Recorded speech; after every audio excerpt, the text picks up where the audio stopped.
We're here live at the Possible Conference in Miami, and I'm thrilled to introduce Tim Ellis, the EVP and Chief Marketing Officer of the National Football League. Under Tim's leadership, the NFL has expanded its fan base, embraced diversity, and used innovative campaigns to spark social change. Tim, thanks so much for joining us today. Great to see you. Yeah, thanks for inviting me. Absolutely. So I'm a huge NFL fan. In fact, I just had Jen Kavanaugh, the head of marketing for the Philadelphia Eagles, and where I'm from Philadelphia, so I'm a huge Eagles fan. Went to games since I was like 8 years old with my father, and I also had Lara Krug, who's the CMO of the Chiefs. And the two Super Bowl teams have been the last NFL-related guests I've had. Now, of course, I have you, so equally as excited to have you aboard today. Yeah. What's your favorite NFL team? Are you even allowed to say? I'm not allowed to say. Okay. You can guess. I'm from Northern California. Okay, there you go. I grew up there. Gotcha. But by the way, Laura and Jen are like amazing CMOs. They're two of our top CMOs. Because the brand building in the NFL is something that really fascinates me because people have such passion towards their teams, obviously, right? And it goes so much deeper than the game. It's about family. It's about tradition. It's deep rooted. So what does it mean to steward a brand, whether it's a team in the NFL or the NFL itself? Because the nuances of the brand are so much different than, say, a detergent or deodorant brand. Right. And it essentially drives culture. It's a reflection of culture, but also drives culture, right? Yeah. And most of us became affiliated in some way with football or with sports when at your earliest stages of life. Yeah, for sure. Right? And so, I would say it's a great honor and it's just so much fun to be a part of the NFL, but it's a big responsibility as well, right? Yeah. You realize that when you have over 2/3 of the country who call themselves fans, while that is certainly a strength, it's also a big responsibility, and we take that quite seriously, right? So, when I think about my strategy for the NFL, it's really a dual pronged strategy.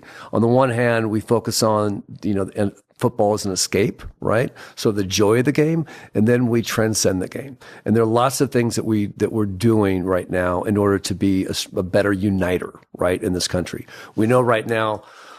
It's divisive times, right? Yeah. I mean, we know that, and we take that role as a force for good very seriously, right? So the NFL contributes, for example, like over $500 million a year, right, for causes. We have a lot of really important partners who we work with in order to really give back and to be a uniting force. In fact, today I'm speaking with the CEO of Big Brothers Big Sisters on stage here at Possible. And we're talking about a lot of things that we've done that are literally changing kids' lives across the country. And in fact, one of the folks who's going to be on stage with us is Ray Davis, who's a half running back for the Buffalo Bills, and he was a little, in San Francisco in the Tenderloin at the age of 5 or 6. Yeah, he's got an incredible story. Yeah. And look where he is today. Anyway, I just think that it's an incredible time to be a part of the NFL. I'm responsible for, obviously, getting people to engage and watch the games and engage with all of our social content. That's how we earn our revenue. But then I'm also responsible for building an image around the NFL, right?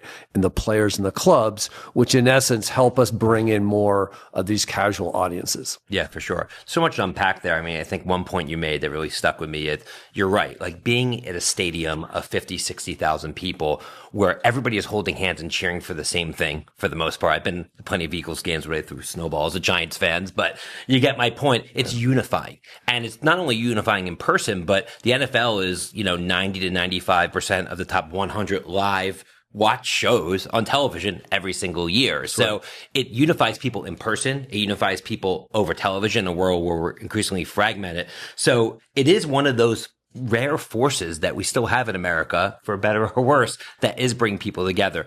That being said, like, how do you know what the right decision is? How do you know what center is? How do you know you're not going to piss people off, and what goes into those decisions? Yeah, that's a really good question, because there are some parts of our program that do make people uncomfortable. Yeah, I'm sure. Right? And you have to, if you really want to move forward, if you want to be progressive, you have to be willing to make some people uncomfortable in order to sort of connect on a human level with others and bring them in. Listen, when I first came to the NFL, I had a very simple but I think important shift in strategy. I just call it the helmets off strategy. right? Like the helmet literally is between us, our game, our players, and our fans. And so from a very practical perspective, the NFL, most people don't know who these guys are. They don't know what they look like, right? But more importantly, they don't know who they are as human beings. And so to put forth a more human, more passionate face of the NFL towards our fans, I employed this helmets off strategy. And then just to begin to sort of like get behind the things that the players really cared about. And that could be anything from video games or, music or fashion, or it could be an important foundation, important cause that they care about and they want to get behind. And we can help them with their platform, be their platform in essence. And then, these guys, they care about building their own brands, increasingly so.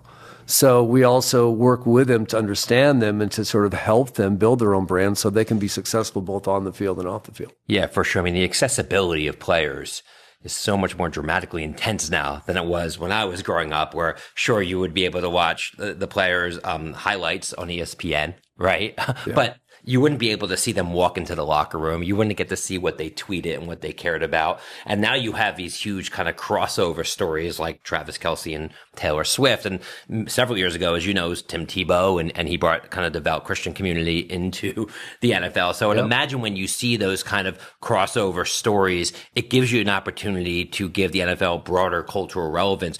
When that happens, do you lean into that, or do you kind of let those stories take shape on their own? No, we definitely lean into it. I mean, in fact, we actually now even have a fashion editor, right? We have a guy who works with us who does nothing but like work with players and work with Vogue and work with GQ and like work the NFL putting forth like is the fashion, right? Right. And like if you look at, for example, we just got finished with the draft this year in Green Bay. What a turnout. I mean, what are the red carpet there and the draft? The turnout was insane though. It was insane. Yeah. Yeah. And the tune-in was also, I mean, we had, I think, 13.6 million people who tuned in and watched that, which is bigger than any of the NBA finals games last year. Wow. Right? Like it's amazing. It's become like the third most talked about event of the year, only behind the Super Bowl and the Grammys.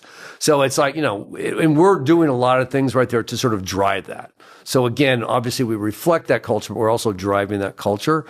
I feel that the more access we can give our fans, the more they just enjoy their experience with the NFL. Like that inside access, particularly for Gen Z and Gen Alpha, is everything. Yeah. Right. And so, in fact, we have like a whole army of what we call these LCCs. So it's live content creators. Right. And we started them out in the beginning about 7 years ago when I first joined the NFL.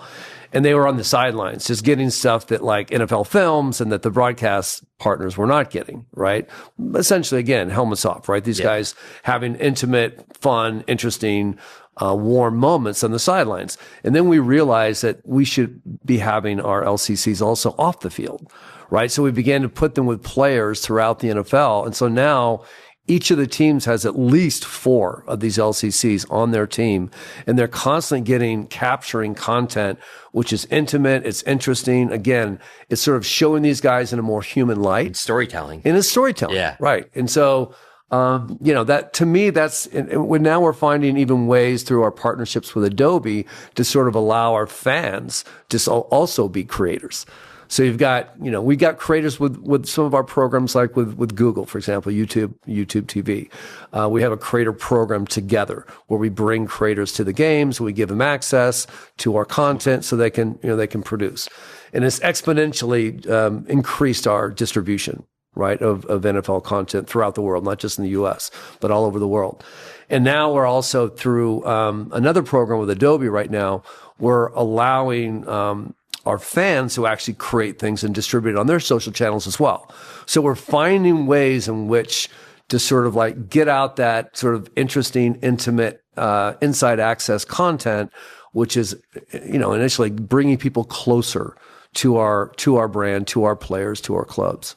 I mean, I think that's awesome because I would imagine 10 years ago, the NFL never would have ventured down a direction where the fans can basically take content and make it on their own, right? There's IP issues, lawyers are scared, et cetera. But the reality is that's where the world is headed. And when you look at Gen Z, they're spending all their time on phones. And when they're looking at content from phones, they're only looking at content from other people. So in order for you to gain mind share and continue to be relevant, you need to get into that newsfeed. And the way you do it is through creators. That's right. Through creators and through, through smart use of technology. And really understanding what each individual fan wants. I mean, you're an Eagles fan, right? Like, and you have your special players and you have the things that you want, the types of content that you want. And so our role really is to understand that and do it proactively before you even go to look for it. That's right. Right.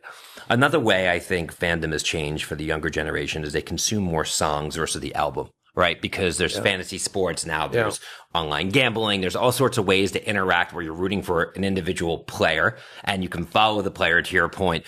How has that changed the way that people consume the NFL, since they really now can watch any player through YouTube TV? You have a great partnership there, so you obviously can watch any team you want. You're no longer limited to your hometown. How does that change the way that you market the league? Well, this is an incredibly important question because most people don't realize 60 to 65% of our fans are what we call displaced fans. So they don't live in the same town. I'm one of them. You're one of them, right? There you go. So it's important for us to really understand who their teams are, right? That's obviously we have like 300 attributes we know of each of our fans in our database, right? At least that we're trying to get. And certainly, which team, which players they love the most are the top of the most important attributes. But so we're essentially finding ways to allow fans to, on various platforms to consume the way they want to, right? So, you mentioned Sunday Ticket from YouTube Excellent TV. Product. I've done a great job with it. Fantastic. And they're doing things we never even imagined we could do before, right? In terms of serving things up as you're watching on your fantasy team and like giving all kinds of information and insight. Side note, by the way, I had the DirecTV satellite when I lived in New York City, but they didn't have it in my building. I literally took a piece of wood and I drilled it into the window ledge so I can actually watch Eagles games. Like, that's what fans do to That's what fans do, right? Know. And it worked half the time. The other half time it didn't, but it was just... Right. Yeah. But us finding ways to sort of partner with those folks who can help us deliver that content, again, the way that fans want to consume it on the go. Like we have NFL Plus as well, right? Where if anywhere you are on the go for your own home team there in your area, you can watch. Right. Or you can watch Red Zone. You can, so it's just finding the right partnerships and having the sort of the courage to sort of go away from some of the traditional forms of distribution has really helped the NFL grow. I mean, if you think about YouTube and Sunday Ticket, and then Amazon on Thursday Night Football, Netflix with 2 games at Christmas. Like we're continuing to sort of find the right relationships that we can distribute our content where we know where our fans are. And in doing so, we're lowering the average age of our fans significantly, right? Yeah. And that's one of the biggest challenges for the NFL and obviously for me in marketing is that, if you're not careful, you age out, literally age out. You've seen that happen with other sports. That's right. Yep. That's right. So the focus on the youth segment is absolutely critical. And that helps you kind of in 2 ways. On the one hand, you're future proofing your business, the NFL. But on the other hand, you're driving energy and excitement and youthfulness, vitality, right, into the brand, into the product itself as well. And sort of, again, finding those right partners, whether they be distribution partners or whether they be creators and influencers, is really important. And we always aim to find the partners who we know are authentic fans, like yourself.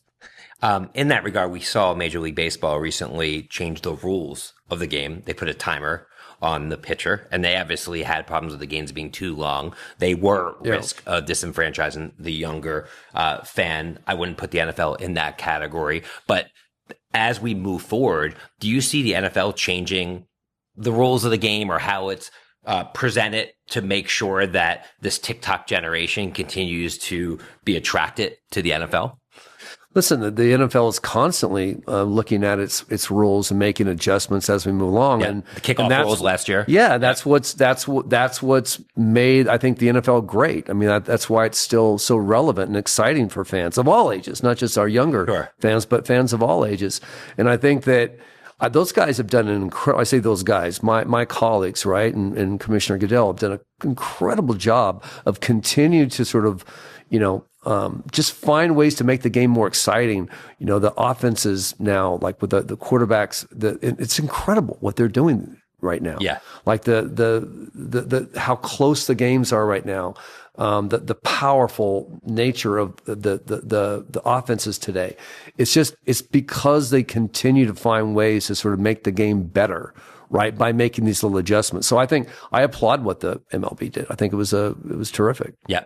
Do you think we're going to see robots referee games at some point in our lifetime? Do you think AI will take the place of referees over time? I'm not going to speculate on that, but what I will tell you is that we are very closely. That question just popped in my head. Yeah. No, listen, we're very carefully, working with our partners in employing the right technologies in order to have the game as great as it can be, right? So like robots, who knows? Yeah, exactly. I would never say no to anything like that, but like I think that what is important is that you continue to have the right traditions and the right level of authenticity that fans expect and want. Yeah. And then you find the right ways through technology to make the game better and to make the experiences better for fans. Yeah. The other thought I had is how great would it be to have cameras in each player's helmet, just so you got that view of the ball coming out. Oh, that we've definitely been looking at. Yeah, I'm sure. Absolutely. Yeah. I mean, not surprisingly, some of the best content we have out there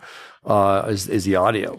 Yeah. Right? When you have the live mics. Oh, totally. I mean, fans love that stuff. Yeah. So do I, by the way, as a marketing Everybody wants guy, to get closer to the game, right? That's right. Yeah. That's right. So they've looked at ways of, how you could actually do that with the cameras and so forth. But listen, again, all of our partners, our broadcast partners and those of my colleagues there at the NFL, they're finding ways to provide surprising experiences, right? Through technology. And, it just makes the whole thing more fun. Absolutely. Right? And I'm sure you're aware of Cosm, the sports bar, chain that's going on, which is like a sphere-like experience. And then with the Apple Vision Pro, you're getting ways to more deeply immerse. Do you see mixed reality and virtual reality entering the fan experience over time even more? I think so. I think it will. Absolutely. I mean, I come from the gaming world, right? Yeah. So I was at Activision for 7 years. And so I think that anytime you can do an immersive experience like that and give it sort of a different, sort of unexpected, unpredictable experience, I think fans are going to love it, right? I'm still waiting for an NFL game at the Sphere in Vegas. That would be amazing. Yeah, it would be. I'm just throwing ideas at you. Obviously, I've been thinking about it a lot. So you mentioned global and the NFL going global. And, my Eagles opened up last season in Brazil on a Friday night, which is really a unique way to kick off the season. I know the NFL is really focused on globalizing the game. I think one disadvantage NFL has versus, say, the NBA is a lot of NBA players are from international markets where most NFL players aren't yet. So, but that being said, there's really a huge thirst for NFL content globally. What is the global strategy? What are some of the markets that you're currently seeing some traction in? So the markets we're really working on right now, you mentioned one, Brazil, right? Mexico is obviously another. Canada, Germany, England. We're increasingly look at opportunities in Africa, but we have a great development program, for example, across the continent of Africa and several countries there. And so we're there are other countries, Middle East and Asia that we're looking at as well. But the current right now, and we're going to be in Spain for the first time this year in Madrid for a game and in Dublin as well. So it's a pretty aggressive strategy globally. You're right. While we are very dominant in the U.S., we have a long way to go, in countries around the world. And so we're very carefully in our strategic plan, sort of taking it from a participation perspective. So not only are we developing players throughout the world and helping them realize their dreams of coming back to the U.S. and playing in college and ultimately in the pros, but we're also really helping to drive flag football. Right, participation. So flag is going to be in the Olympics for the first time at LA 28. Awesome. We're hoping to get them in the Brisbane Olympics in 32 in Australia. Right now it's one of the fastest growing sports in the world right now, and certainly in the U.S., but also around the world. That's key for us because just like in the U.S., when you play the game, you're much more likely to become a fan. In fact, 4 times as likely to become a fan if you play the game. So that's critical. And you really need to sort of also bring in the family unit. So bring in the parents and, friends and family, if you will, into that experience. So there's a lot of things that we're doing to drive flag. And then, so it's really a combination of getting people to play the game, right? Getting people to engage in the game. So we have games over in these different countries, right? And then we're also developing players, because if you have players who are playing the game from your home country, like the Eagles who won the Super Bowl, they happen to have a player from Australia. Yeah, Jordan Mailata. Yeah, Jordan Mailata. So he started, and he actually, got a ring, right? So that's really important. So Australians then see that, of course, and they get excited. Yeah. So having these players actually from these different countries, we also have a program where even if you're not from that country, but you have a connection, heritage connection, then there's a program where you can put the flag on the back of your helmet, which sort of is a way to show the pride of where you come from or where your family comes from. And that's, again, it's like making the game more open, making it more international. Listen, I would say one of the things that I've learned since I've come to the NFL, and I think a big part of our success has been we just need to keep opening our arms wider, right? Bringing more people into the NFL. We have the theme that that football is for everyone, right? And I think that sort of clear and passionate message of inclusivity is really important. We have the biggest fan base ever for the NFL, over 200 million people. And that growth over the last 7 years has come from our youth segment, our girls and women, and Latinos. So we have been really incredibly focused on those 3 acquisition targets. And that's what's driven our success. And it's also, I think, key to our future. Yeah, totally makes sense. So one last question before we, wrap up and talk a little bit about you. But sponsorship is obviously a big part of your business. And for brands that are sponsors of the NFL, it's a critical channel because, as mentioned earlier, the NFL is one of the last bastions of live viewing that exists here in America.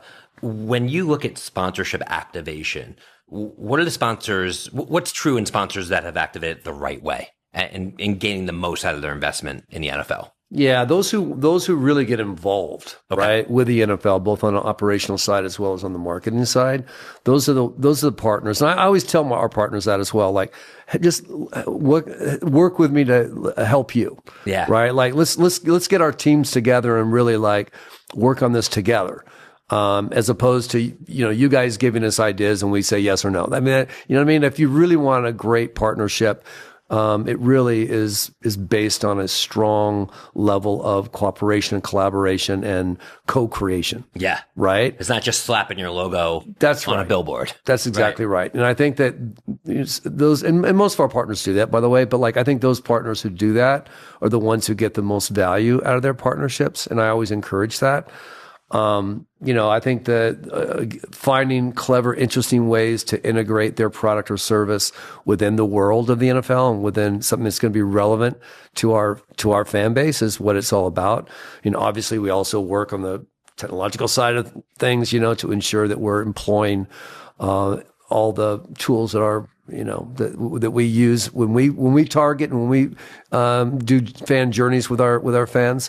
So there are lots of things that we do in order to sort of just unlock opportunities for them, whether they be through technical innovation, whether they just be through fan experiences, or through obviously the right players. Right. Right. Again, our helmets off strategy, getting the right players with the right partners really makes a big difference. Yeah, I'm sure.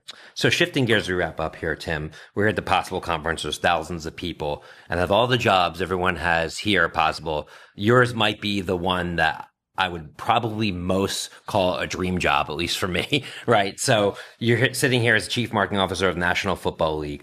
When you look back on your career, what are some of the right decisions you think you made along the way to put yourself in the position that you're in today? Well, you kind of already said it when you said dream jobs, because I've always gone after jobs where first of all, I love the product or service. Right. Right. Like it was special to me. Right. Like I come from cars, gaming, and now football, right? Sports. And I happen to love all of those things. And I think that's been part of my success. I never go anywhere unless I realize, I really think that I know what I have to give them. I know that I have to sort of offer them that will help them. So my first interview with the NFL, I laid out the strategy that we're still employing today. Like I knew when I talked to the NFL, I knew exactly what they needed to do. And it's probably not surprising that is a strategy that we continue to sort of expand upon, deepen and broaden today. And then, I tend to sort of I like to go big, right? Like the NFL is an incredible platform, right? I mean, the scale and the influence of the NFL is amazing. When I worked at Activision, we would come out with a game the gaming world was waiting for the next Call of Duty game, right? Like some of the strategies that we had around teasing out the next game and like getting fans excited before the game would launch and then getting them into, right, to our live games throughout the year where, again, the stage was massive, right? And that to me was exciting. So I think those are things I like. That to me, that kind of gets me going. I love that. And then I love just good brand challenges. I mean, people don't realize that the NFL also has had a real brand transformation in the last 7 or 8 years. Plenty of challenges along the way. Yes, a lot of challenges along the way. And, and everyone, including the commissioner, would say, no, we made some mistakes along the way. And we need to be open about that. And we know no brand, no one is perfect, right? But showing a level of self-reflection, even of contrition, is important. And then sort of very clearly and passionately laying your strategy and your journey forward so people can see it and understand it and come with you. I think it's taken quite some time to sort of form some of the relationships that we've had. I think with our players, with our partners, with some of the music industry, for example, some of our partners in the music industry. And it takes time, right? You don't do that overnight. So I think that journey has been an important part of our success and something I'm personally very, very proud of. So I think having that opportunity to actually make a difference, right? When you go someplace, having the sort of the courage to do the things that are right? Taking some chances, being willing to take a risk, and living with that, right? And then being open about your successes or your failures, right? So I think those are all things I think that have helped me be successful and that certainly have helped me build the brands and build the businesses that I've been involved with. Absolutely. Of course, greatness, just like on the field, off the field, is in the agency of others. And I know that you've built a great team around you. When you look back at your career as to what is the hallmark of a great teammate, especially maybe younger people who are just coming in to the fold, what are some of the attributes that are normally the case if someone's a rising star that you work with? Yeah, I think that that's a really, really good question. And I think, when we talk about success, certainly my success has been based on building great teams, right? And then letting them do their jobs, letting them loose and letting them do great stuff. And I always tell the people who come into our teams, like, I want you to do your best work here. I want you to have a great time doing it. I want you to do your best work here. And I hope you're here forever, but most of us won't be. So, while you're here, let's have a great time. Let's actually enjoy it. We're in marketing, for goodness sake. Let's actually have a good time and enjoy it. And let's do some great stuff that hasn't been done before. I think that those who have great ambitions, who actually want to do stuff that hasn't been done before, that understand the power of creativity, that understand the power of creativity and technology coming together. Those things are very important. But I think maybe most important is how they work with others. And I don't mean just in the marketing team, like how they work with others across the different parts of the organization, as well as our core partners, is absolutely critical. I mean, that we can't do anything at the NFL in particular if we don't work closely with our colleagues, right? That's the key to our success. And so, understanding, why it's so important to have somebody else be successful, not just yourself, but have somebody else be successful and help them be successful is so important. And I want our teams to be the most well-liked and most valued teammates in the entire NFL, as well as our partners. You talked about the importance of our partners, whether they be our corporate partners or our broadcast partners. I want all of them just say, like, hey, those guys in the NFL marketing team, they're awesome. Right? They're really incredible partners, and they want to help us. They work hard to help us be successful. And to me, that ultimately makes you stronger. And of course, it builds a level of trust and esteem that is invaluable. Yeah, absolutely. So to wrap up here today, Tim, we always ask our guests here at the podcast if there's a saying or mantra that they feel defines their professional journey to date. And just wondering what might come to mind for you. Oh man, I don't know that I have a mantra. I mean, the reality is I've just always just gone for it. Yeah. Right? Like I started out, actually, I didn't even start in marketing as a young person. I was an actor. Really? Yeah, I was you an actor. Look like an actor. I think. Well, thank you. You think you ever get back to your old acting days? You never know. You never know. Maybe someday. But then I went off and I spent many years traveling around the world working as an actor in Tokyo, and I drove tractors in the Middle East, and I worked on oil rigs in Scandinavia, and I did all kinds of stuff, right? And so I just decided to just explore and be curious and just go for it. I was working at Goodby Silverstein and Partners when they were just winning every award there was to win, and they were at the top of their game. They're still a great agency, but they were at the top of their game in the 90s. And I decided just to go off to Europe and just see what I could do. Right. And I stayed there for 12 years and then came back to the US and worked for Volkswagen. So I just made these big leaps that just to me seemed like exciting and fun. And were you ever scared? Scared in a good way, a healthy level of fear. Yeah. And I think that's fueled me. It's allowed me enabled me maybe to do things that I couldn't have done otherwise, and maybe that haven't been done before. I'm proud of there's a lot of firsts that I've done in marketing, and that to me is part of the fun about being in marketing, right? So, and the whole art and science of marketing and bringing that together has also been a part of my success. And again, it takes courage. I think art takes courage, right?